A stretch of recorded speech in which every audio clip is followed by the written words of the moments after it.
Continuamos en la entrevista por Idupao Televisión y nos complace conversar el día de hoy con el doctor Alex Castañeda, médico infectólogo, docente en la Universidad Privada Antón Orrego, quien a lo largo de toda esta pandemia es un referente porque nos está siempre orientando y actualizando respecto a la información que tenemos que tener de primera mano para seguir cuidándonos y evitar contagios ahora con esta variante tan agresiva como es la Omicron. Doctor Castañeda, bienvenido a la entrevista. Muy buenas tardes. Buenas tardes y muchas gracias por estar en el programa nuevamente, siempre con toda la predisposición a poder informar adecuadamente a nuestra población. Gracias, doctor. Y sí, el tema de la entrevista de hoy es precisamente la consultoría y qué información tiene que manejar el ciudadano, el jefe de familia, considerando ahora que estamos ya en un proceso, se ha iniciado hoy miércoles 26, la inmunización a los niños.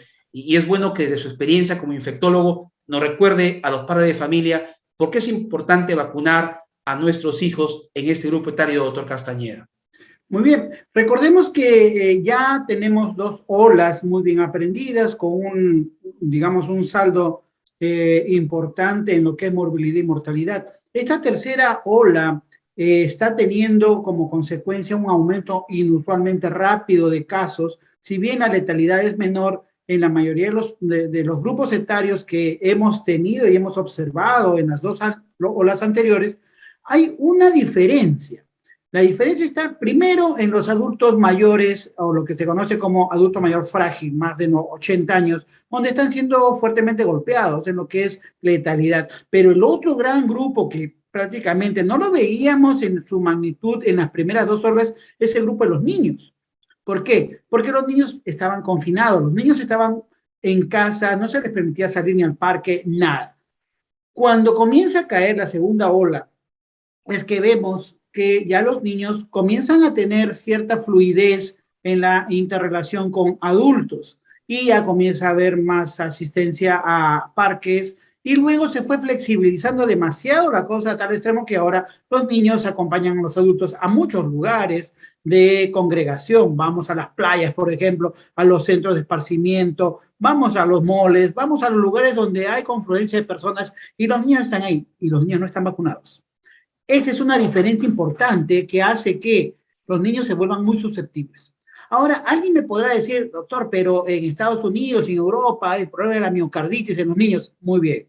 Es cierto, efectivamente se ha observado miocarditis en un grupo de niños, pero la tasa de miocarditis en esos países donde se ha encontrado es muchísimo menor de la esperada. O sea, se sabía en los estudios previos que con la vacuna, por ejemplo, de AstraZeneca, sí había miocarditis en un grupo muy, pero muy reducido de niños, que es menos de lo que se había calculado. Aparte que es una tasa muy, muy rara, extremadamente rara. O sea, no es un evento usual. Eso sí, a rajatabla, ¿no? Muchos dirán, no, pero lo vacuno le da miocarditis. No, no es así. No es así. Solo para que tener, digamos, una idea. La tasa de miocarditis con la vacuna de AstraZeneca, no estoy hablando de la de Pfizer, no estoy hablando con Sinopharm, no estoy hablando con Janssen y Janssen, AstraZeneca, es menor que la probabilidad de tener un shock anafiláctico por penicilina. Si yo uso amoxicilina y soy alérgico, o se me ponen una ampolla de penicilina y soy alérgico, me puede dar shock anafiláctico en una proporción. La proporción de miocarditis es muchísimo menor que esa proporción, por ejemplo. Entonces, con eso ya nos damos idea de que es un evento extremadamente raro. Entonces, no magnifiquemos más de la cuenta lo que se conoce en esta vacuna respecto a miocarditis. Es un evento muy, muy raro que se ha calculado que puede ser así y es menor al esperado, número uno. Dos, los niños en su gran mayoría están, digamos, aumentando el conocimiento inmunológicamente hablando de la cantidad de gérmenes en los cuales se enfrentan. Con SARS-CoV-2, el agente del COVID, evidentemente el niño tiene que aprender y la vacuna le va a ayudar a aprender mucho más rápido. Mucho más rápido. Esa es una diferencia con el adulto. En el caso del niño se espera y se está viendo en los estudios que la inmunidad va mucho más rápido que en el adulto. Por lo tanto, si logramos vacunar bien a los niños, más la cantidad de personas vacunadas, adultas y los adultos mayores, muy probablemente la aparición de nuevas variantes podrá de repente no ser tan intensa como la que estamos observando con Omicron. Podrán venir nuevas variantes, van a venir, pero si es que la velocidad de inmunidad que va a tener el niño se da con las vacunas en estos momentos, así vengan N variantes, probablemente no vaya a tener un gran impacto en morbilidad, tanto en los niños como en los adultos posteriormente. Eso es lo que puede suceder y ese es el beneficio de la vacunación en los niños. Perfecto, doctor. Y para que quede mucho más precisa la idea, decir a los padres que aquí en el Perú se va a inmunizar con laboratorio Pfizer, ¿verdad? Claro, o sea, tengamos esa tranquilidad. El evento esperado es con otra vacuna que no es la que se va a usar acá en el Perú, para empezar, ¿no? Y los eventos secundarios, los conocidos. Dolor en la zona de inyección, que va a doler el bracito 1, 2, 3 días, de repente un poco de malestar, fiebrecita, pero que se pasan con sintomáticos, nada más. El gran beneficio de no llegar a ser cuadros moderados o severos o terminar en UCI es lo que tenemos que tener en mente, que la vacuna nos va a ayudar a eso, a evitar esos eventos, digamos, letales. Bien, ahora, si un niño tuvo COVID, doctor Castañeda, ¿después de cuántos días puede ser inmunizado? Recibe su primera vacuna. Bien, es de asumir que la inmunidad del niño, como es rápida, probablemente a partir del tercer mes ya podría ser inmunizado. A partir del tercer mes de un cuadro de COVID. Me dio COVID hoy día, estuve convaleciente 15 días ya, muy bien, contemos 3 meses, ahí sí podríamos ya hacernos una inmunización, porque la primera es como si fuera una inmunización natural, una vacuna natural. De tal manera que al tercer mes viene el booster, así le conocemos, que vendría a ser la primera dosis regular, pero va a actuar como si fuera un refuerzo, entre comillas, y el niño va a estar súper protegido. Bien, ahora, y en el caso de los adultos, porque eso nos consultan a diario nuestros internautas y televidentes, doctor, en el caso de los adultos que se han infectado, por ejemplo, después de qué tiempo ya de haber superado los síntomas y que aparentemente no haya ningún malestar y se han incorporado a sus labores cotidianas, pueden inmunizarse, cuando aquellos, por ejemplo, que les falta la dosis de refuerzo o la tercera dosis. Ok, acá sí, esta es una opinión personal, no se tome como información del ministerio, ¿no? Esta es información personal de lo que nosotros estamos trabajando, de lo que hemos visto, de lo que estamos obteniendo información de otras partes del planeta y los estudios clínicos que aparecen en los papers de más prestigio en el mundo. La inmunidad, ojo, en adulto comienza a reducirse a partir del tercer mes. De repente, por eso el gobierno peruano dice, ya, al tercer mes poner los refuerzos, pero no es así. Este es el rango en el cual los anticuerpos están al tercer mes. Al tercer mes, la inmunidad del que ya le dio en este momento acá COVID subió y se queda acá, siendo el rango terapéutico esto. A partir del tercer mes comienza la caída sostenida, pero sigue en el rango. Sigue cuarto, quinto, sexto, sigue en el rango. Sexto, séptimo, ya comienza a bajar por debajo de la línea mínima de anticuerpos, ¿no? Entonces, el consejo que dan los expertos mundiales es a partir del sexto mes, porque al noveno mes ya sí se ha visto que ya no hay tantos anticuerpos neutralizantes como los había al tercer mes. Entonces, ojo, el ministerio dice tercer mes, pero probablemente no se haya visto la letra chiquita del artículo, que debe ser a partir del sexto mes, porque al noveno mes ya no hay anticuerpos suficientes para bloquear. Entonces, mi consejo personal como infectólogo, sexto mes. ¿Qué pasa si vacuno al tercer mes entonces, doctor? Con lo que usted dice, perfecto, si este es el techo y digamos la inmunidad está acá y baja un poquitito, pero no sigue protegiendo, no es en rangos peligrosos, si le pongo el booster acá, el refuerzo, no va a ir más allá del techo. O sea, no vamos a tener más anticuerpos de más.